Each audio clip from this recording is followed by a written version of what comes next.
Halo sama pendidik, perkenalkan saya Iko Mas Setiawan, SPD, bertugas di SMK Negeri 1 Manggis, dan saat ini merupakan calon guru penggerak Angkatan 7 Kabupaten Karangasem, Bali.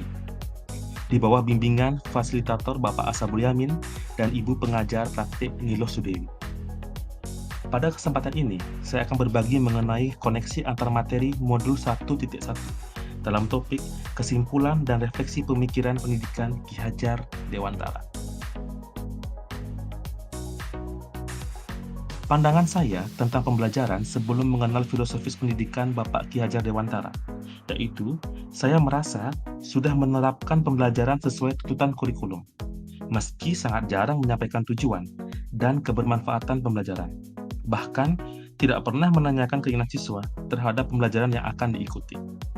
Hal ini terlihat di mana siswa mau mengerjakan tugas, tidak berani dibuat di kelas, dan mau mengikuti apapun instruksi dan kehendak saya.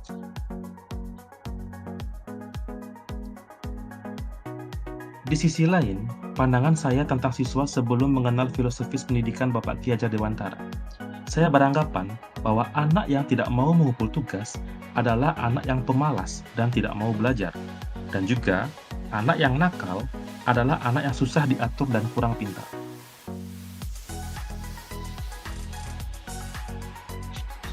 Setelah saya mempelajari filosofis pendidikan Ki Hajar Dewantara, pandangan saya terkait pembelajaran dan siswa berubah. Siswa sebenarnya adalah subjek, bukan objek.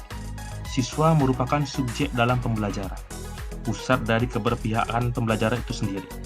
Guru menghamba kepada siswa dengan tulus ikhlas. Di sisi lain, pendidikan adalah proses menuntun, bukan menuntut. Pembelajaran bertujuan menuntun siswa, bukan menuntut siswa dengan segala paksaan-paksakan dan mengikuti kehendak guru. Hal tersebut secara implisit tertuang dalam pandangan pendidikan Bapak Ki Hajar Dewantara. Bapak Ki Hajar Dewantara menyatakan bahwa pendidikan atau offloading adalah tempat persemaian segala benih-benih kebudayaan yang hidup dalam masyarakat kebangsaan. Pendidikan menuntun segala kodrat yang ada pada anak-anak agar mereka dapat mencapai keselamatan dan kebahagiaan yang setinggi-tingginya, baik sebagai manusia maupun sebagai anggota masyarakat.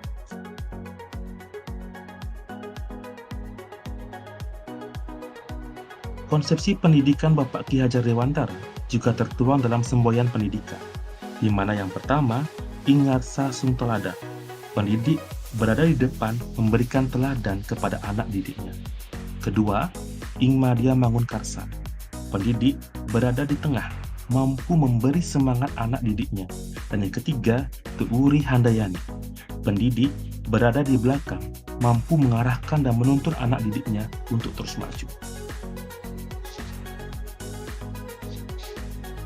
Filosofi pendidikan Ki Hajar Dewantara dalam transformasi pendidikan Indonesia menyangkut 3 kerangka perubahan Ki Hajar Dewantara. Yang pertama, kodrat keadaan. Kodrat keadaan terdiri atas kodrat alam yang berkaitan dengan sifat dan bentuk, bagaimana bawaan karakteristik siswa sejak lahir. Dan kodrat keadaan yang berkaitan dengan isi dan irama sesuai dengan perkembangan zaman di mana siswa tumbuh dan berkembang. Kerangka perubahan yang kedua adalah prinsip perubahan yang terdiri atas prinsip kontinuitas, di mana proses pendidikan yang dikembangkan harus tetap menjaga identitas diri dan masyarakat. Prinsip konvergensi yaitu pendidikan yang memperkuat kemanusiaan, pendidikan yang memanusiakan manusia. Dan yang ketiga, prinsip konsentris, yaitu pendidikan harus menghargai keragaman dan memerdekakan kebinekaan. Kerangka perubahan yang ketiga adalah menyangkut budi pekerti, yang terdiri atas cipta, pikiran, rasa, keperasaan, karsa atau kemauan, dan pekerti atau olahraga. Yang keempatnya dikembangkan secara seimbang untuk mencapai pendidikan yang bijaksana.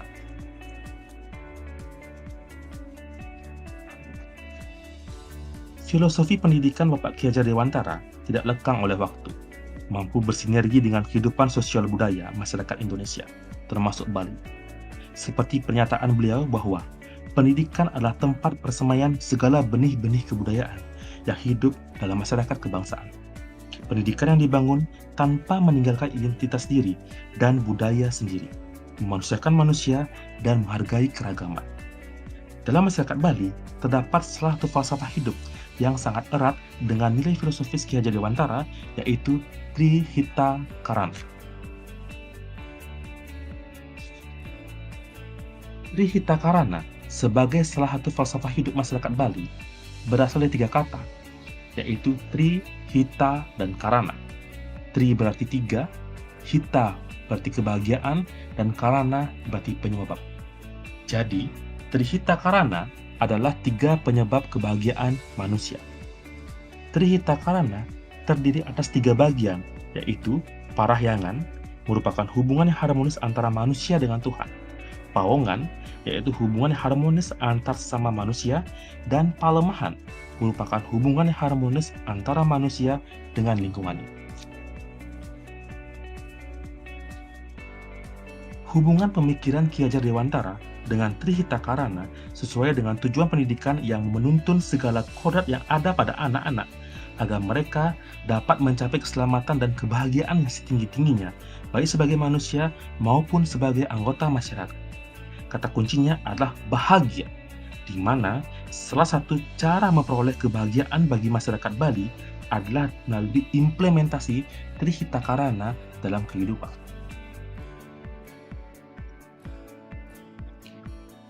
Demi mewujudkan konsep filosofi pendidikan Bapak Ki Hajar Dewantara dalam pembelajaran, kita dapat menerapkan pembelajaran berbasis proyek berlandaskan Trihita Karana. Pada aspek Parahyangan, pembelajaran menekankan pada rasa syukur dan menghargai semua ciptaan Tuhan. Implementasinya, di mana setiap pagi dilaksanakan pembiasaan pagi oleh seluruh warga sekolah dalam bentuk ibadah bersama, sebagai bentuk perwujudan rasa syukur kepada Tuhan Yang Maha Esa. Selalu berdoa sebelum dan sesudah proses pembelajaran merupakan bentuk perwujudan dari profil pelajar Pancasila, dimensi beriman bertakwa terhadap Tuhan Yang Maha Esa dan berakhlak mulia. Pada aspek Pawongan, pembelajaran dikembangkan dengan mengedepankan kolaborasi, bentuk hubungan yang harmonis antar sesama manusia. Implementasinya dalam bentuk menilai sikap sosial siswa dalam berkomunikasi, menjalin kerjasama atau kolaborasi, saling menghargai dengan menggunakan rubrik penilaian sikap maupun kinerja. Menjaga hubungan yang baik antar guru siswa, siswa pegawai, siswa-siswa merupakan bentuk perwujudan profil pelajar Pancasila, dimensi gotong royong, berkebinekaan global, mandiri, bernalar kritis, dan kreatif. Dan yang terakhir, pada aspek Palemahan, dikembangkan pembelajaran kontekstual untuk menumbuhkan kepedulian terhadap alam lingkungan dan menjadikan alam sebagai sumber belajar. Bentuk implementasinya dapat dalam bentuk menyusun proyek atau praktik yang menggunakan bahan alam di sekitar siswa, menerapkan konsep green chemistry, yaitu kimia yang ramah lingkungan. Bentuk lain juga dapat menuntun siswa untuk menjaga lingkungan dan sekitarnya, sebagai wujud bentuk cinta alam dan menjaga keseimbangan alam.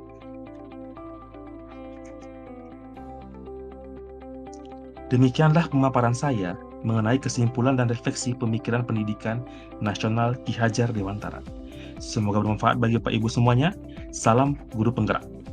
Sebagai akhir, izinkan saya mengutip kata-kata Mas Menteri Bapak Nadiem Anwar Makarim, yaitu, apapun perubahan kecil itu, jika setiap guru melakukannya secara serentak, kapal besar bernama Indonesia ini pasti akan bergerak. Salam dan bahagia, terus bergerak Bapak Ibu semua, bergerak untuk berdampak.